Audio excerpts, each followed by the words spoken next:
Hi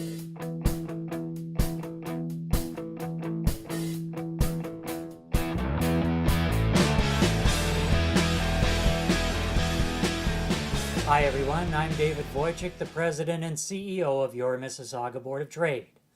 Welcome to MBOT TV, a weekly recap of what happened in business at the Board of Trade and around the city of Mississauga.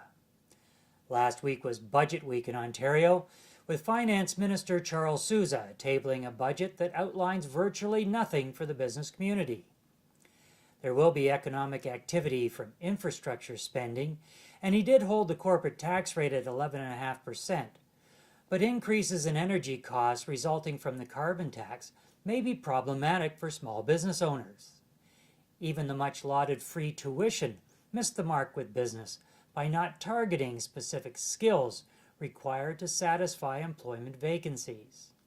The budget was so vanilla, even the opposition didn't have much to say.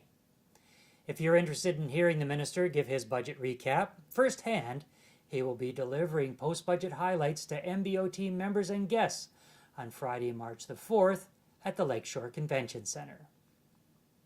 I also had the privilege of being invited to an Ontario Chamber of Commerce Business Advisory session. The guest speaker was Ed Clark, former CEO of TD Bank and now a business advisor to Premier Kathleen Wynne. Mr. Clark had some interesting opinions about small business and their ability to create jobs. We'll be following up with our friends at the OCC and Mr. Clark to get clarification on what these comments mean for future policy developed by the Wynne government. Under pressure from boards of trade and chambers of commerce and through the Ontario Chamber of Commerce, the Wynne government agreed to delay the implementation of the Ontario Registered Pension Plan until 2018. The Board of Trade continues to lobby the provincial government to abandon the new pension plan, as it is believed to be a barrier to entry for business into Ontario. Many business leaders have suggested the new ORPP will be paid for by reducing compensation increases and other benefits. The International Trade Committee is working on a new microsite designed to assist businesses interested in importing and exporting to new global partners. Sid Martin, chair of the committee, is currently working with committee members to post links to helpful sites. The new site will also contain a how-to section for those who have never been involved in international trade before. Speaking of things international, MBOT members are invited to visit Portugal and Spain this coming fall. The very popular travel program, which has traditionally gone to China and India, will venture to Europe for the first time. During this trip, delegates will be meeting with local chambers of commerce and trade commissioners, which will benefit those looking to do business with these important trading partner countries. The Mississauga Board of Trade Board of Directors has completed its second stage of creating a new strategic vision. The Executive Committee will now formulate the overarching goals and objectives for presentation to the full board at the meeting scheduled for March 22nd. This week marked the installation of the first chancellor at Sheridan College. At a ceremony held at the Davis campus, former Mississauga Mayor Hazel McCallion was named the first chancellor of Sheridan College. Mayor McCallion has worked closely with both Sheridan and UTM over many years, and the Mississauga Board of Trade offers our best wishes and congratulations on her appointment. Close to 100 of the under 40 crowd got together for an after-work drink and some networking.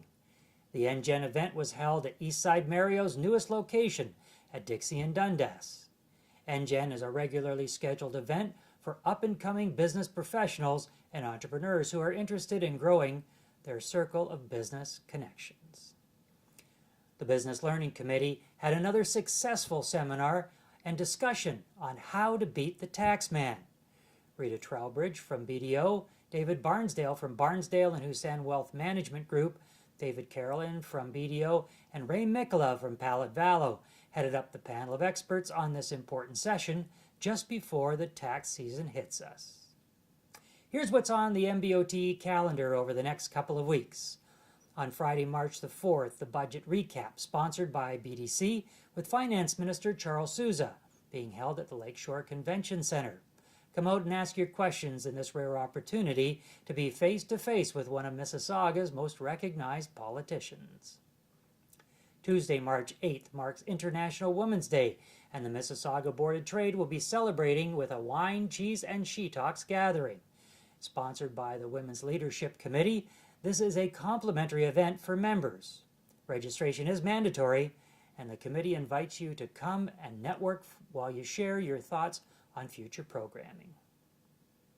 Wednesday, March 9th is the monthly Good Morning Mississauga, sponsored by Microsoft. Ask about a speaker spot and talk about your business to over 100 potential customers. Thursday, March 10th is set for another Growth and Power event. Host Imran Hassan will interview Roxanne Joyal, founder of Meetawi and pioneer behind Free the Children. Join the interactive discussion as Miss Joyal tells her story of how she built her successful business and her brand. And the next signature event on Thursday, April 14th, the 55th anniversary party of the year, the Masquerade Gala, honoring our three past chairs, Karen Ross, Paul Wolford, and Jeffrey Percival. Special guest of honor and recipient of this year's Mississauga Board of Trade Lifetime Business Achievement Award, Gil Moore, founder and president of Metalworks. Special guest presenter of the Lifetime Award will be none other than Gil Moore's great friend, Tom Cochran. Get your tickets now. This event is sure to sell out fast. You can find more details about these and other stories at www.mbot.com. Until next week, this is David Wojcik wishing you all the best success in your business.